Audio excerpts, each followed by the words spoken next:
to Lex Peeps Routine. In this video, we will be discussing about the two schools of Hindu law, that is Mitakshara and Dayabhaga school. तो जब Hindu schools की बात करते हैं उसमें दो schools जो मेन है वो है Mitakshara and Dayabhaga. We are often confused कि इन दोनों में क्या डिफरेंस है. So we will learn in this video कि इन दोनों का डिफरेंस क्या है. ऑलराइट, सो फर्स्ट डिफरेंस जो हम देखेंगे मिताक्षरा एंड दयाभागा स्कूल में, पहला डिफरेंस ये है कि मिताक्षरा प्रिवेल करता है whole of the India except for the state of Bengal and Assam. Bengal and Assam में मिताक्षरा लॉ प्रिवेल नहीं करता है, वेयर जो दयाभागा स्कूल है वो प्रिवेल करता है इन बंगाल एंड असम. बंगाल एंड असम में ही सिर्फ दयाभागा प्रिवेल करता है. हाउएवर यहाँ पे एक डिस्टिंक्शन हम समझ लेते हैं कि जहां पे बंगाल एंड असम में भी मिताक्षरा स्कूल प्रिवेल करता है, कब? जब वहां पे मिताक्षरा एंड दयाभागा स्कूल में कोई भी कंफ्लिक्ट नहीं है. अगर एक्सप्लिसिटली इन दोनों में कोई कंफ्लिक्ट नहीं है तो मिताक्षरा लॉ भी बंगाल एंड असम में प्रिवेल करता है. Alright, because Dayabhaga school prevails in Bengal and Assam, this is the reason it is also known as Bengal School of Hindu Law. Alright, so now coming on to the next distinction. Next distinction is about ये किसने लिखा है. Now Mitakshara is a running commentary on the code of Yajnavalkya. ठीक है, यज्ञवल्क्य के code के ऊपर लिखी गई एक रनिंग कमेंट्री है. This is written by Vigneshwara. Alright, Vigneshwara. Whereas Dayabhaga जो है वो कमेंट्री नहीं है, but it is a digest of all the codes. And it was written by Jimutwana. Next is about the right in the property. Mitakshara में जो right in the property है that is acquired by birth. Now let us understand it. How is it acquired by birth? Mitakshara school में 4 generation rule apply होता है. 4 generation rule जो है वो मिताक्षरा में अप्लाई होता है. Now what is this 4 generation rule? Let us understand it. Father, son, grandson and great grandson ये हमारी हो गई 4 जनरेशन. तो अकॉर्डिंग टू मिताक्षरा लॉ अगर सन पैदा होता है, अगर सन का बर्थ होता है तो वो प्रॉपर्टी जो होता है उसका राइट हो जाता है प्रॉपर्टी में विद दैट ऑफ फादर. यानी कि अब शेयर कैसे डिवाइड होगा? It will be 1/2 and 1/2. What does it mean is कि जो सन है वो को पार्टनर होता है with his father under Mitakshara law. Alright, जैसे ही सन पैदा हुआ उसका राइट हो गया प्रॉपर्टी में, वो पार्टीशन मांग सकता है फादर से. नाउ अब अगर सन को सन पैदा होता है यानी कि अब ग्रैंडसन पैदा हो गया है तो उस केस में क्या होगा? अब ग्रैंडसन का भी बाय बर्थ राइट बन जाता है प्रॉपर्टी में. सो बाय मियर बर्थ ग्रैंडसन ने क्या किया है? ग्रैंडसन ने राइट एक्वायर कर लिए प्रॉपर्टी में. सिमिलरली जब ग्रेट ग्रैंडसन का बर्थ हुआ तो उसने राइट एक्वायर कर लिया है प्रॉपर्टी में मियरली बाय बर्थ. लेकिन अब अगर ग्रेट ग्रैंडसन को भी सन होगा, ग्रेट ग्रैंडसन को भी अगर सन होगा, से फॉर एग्जांपल उसको बी हुआ, तो उस केस में क्या होगा? Will be acquire this right by birth? No. ये जो रूल है ये सिर्फ 4 जनरेशन रूल है, सिर्फ 4 जनरेशन तक चलेगा. Alright, so father, son, grandson and great grandson तक ही they acquire property by birth. उसके बाद जो होगा वो को पार्टनर नहीं होगा under Mitakshara School of Hindu Law. All right. So now coming to the Dayabhaga school. Dayabhaga school में ऐसा कोई भी राइट नहीं होता है बाय बर्थ.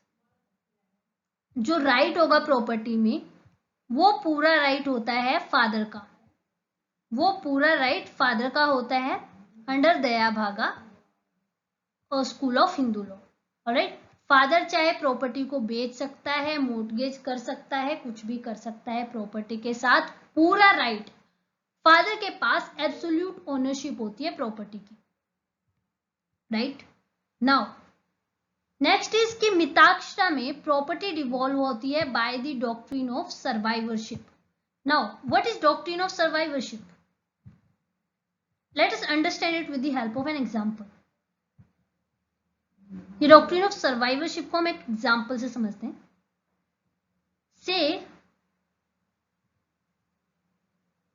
से कि ए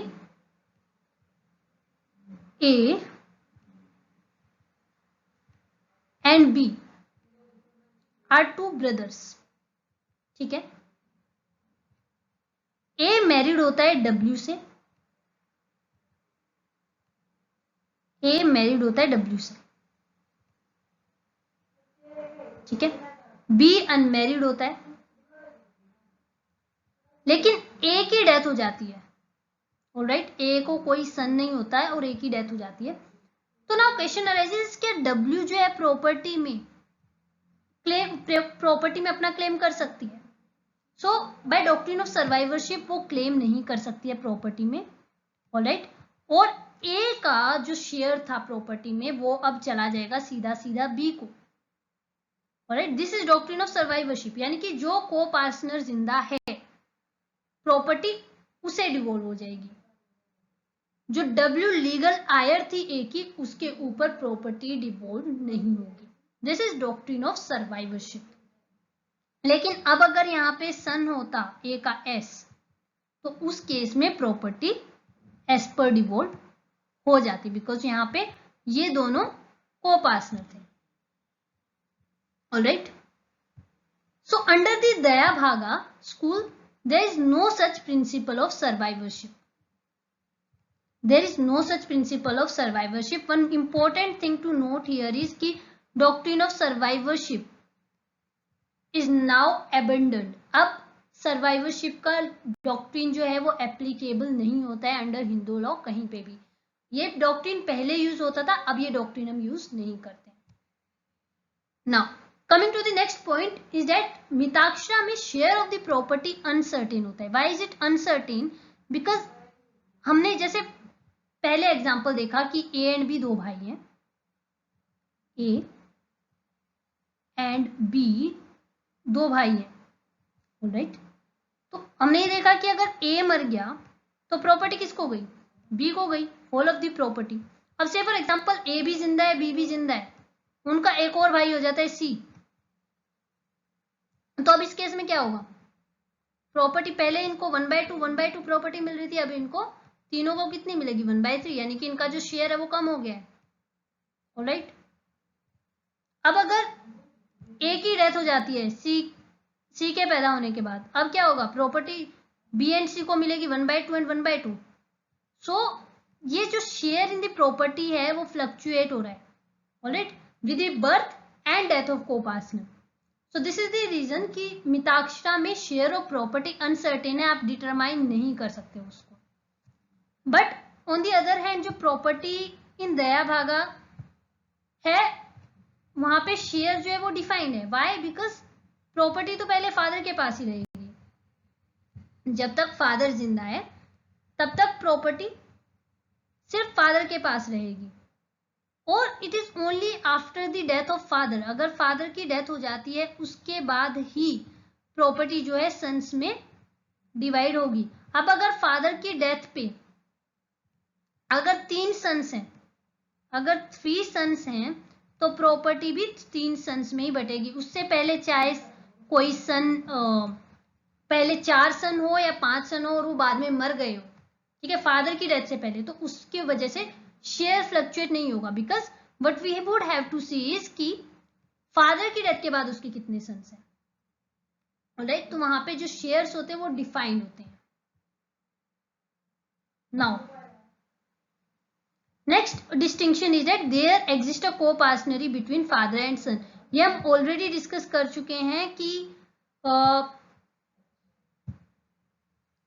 मिताक्षरा में 4 जनरेशन रूल अप्लाई होता है, ठीक है। मिताक्षरा में 4 जनरेशन रूल अप्लाई होता है, this we have already discussed. अब यहाँ पे कोपासनरी का मतलब ये है कि जो सन है, son can ask for partition at any point of time father से। अगर वो फादर करता है और सन को ये लगता है कि नहीं मेरी प्रॉपर्टी का मिसयूज हो रहा है, तो सन क्या करेगा, son can at any point of time can ask for partition कि मुझे मेरा शेयर दे दो। लेकिन दया भागा में ऐसी कोई कोपासनरी एग्जिस्ट नहीं करती है। फादर जो होगा वो एब्सोल्यूट ओनर होता है, he is absolute owner of the property. वो जो चाहे प्रॉपर्टी के साथ कर सकता है, सन क्वेश्चन नहीं कर सकता है, बिकॉज सन का उसमें कोई भी राइट नहीं होता है उस प्रॉपर्टी में। And son can not ask for partition under Dayabhaga. Alright, and the last distinction that exists between mitaksha and daya bhaga is, see, property in mitaksha is classified into apratibandh daya and sapratibandh daya. apratibandh daya मतलब unobstructed heritage, ठीक है। Unobstructed heritage का मतलब होता है जो property हमने ancestor से ली है, ठीक है। अनऑब्स्ट्रक्टेड हेरिटेज का मतलब ये है कि जो प्रॉपर्टी हमें हमारे एंसेस्टर से मिली है, एंसेस्टर्स कौन, फादर से मिली है, ग्रैंडफादर से मिली है एंड ग्रेट ग्रैंडफादर से जो भी प्रॉपर्टी मिलेगी वो अप्रतिबंध दया है। ऑलराइट, एंड सप्रतिबंध दया है जो प्रॉपर्टी हमें मिली है other than the relation grandfather, great grandfather, grandfather, great grandfather और ग्रेट ग्रेट ग्रैंडफादर से, ठीक है।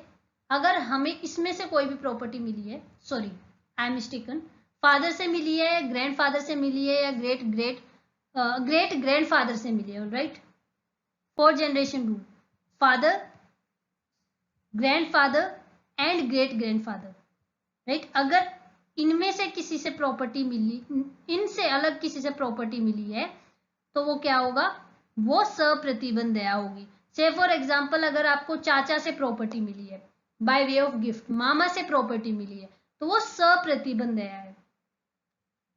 ऑलराइट, एंड अप्रतिबंध दया इज कि अगर फादर से मिली है, ग्रैंडफादर से मिली है, ग्रेट ग्रैंडफादर से मिली है। दया भागा में ऐसी कोई भी क्लासिफिकेशन नहीं है, अप्रतिबंध या सप्रतिबंध दया जैसी कोई भी ऐसी डिस्टिंक्शन नहीं है। So this was all between Mitaksha and Daya Bhaga. Yes, one more important thing is कि Mitaksha में separate property और ancestral property में distinction है, which we have already discussed कि अप्रतिबंध दया and सप्रतिबंध Daya, which is quite similar. Alright.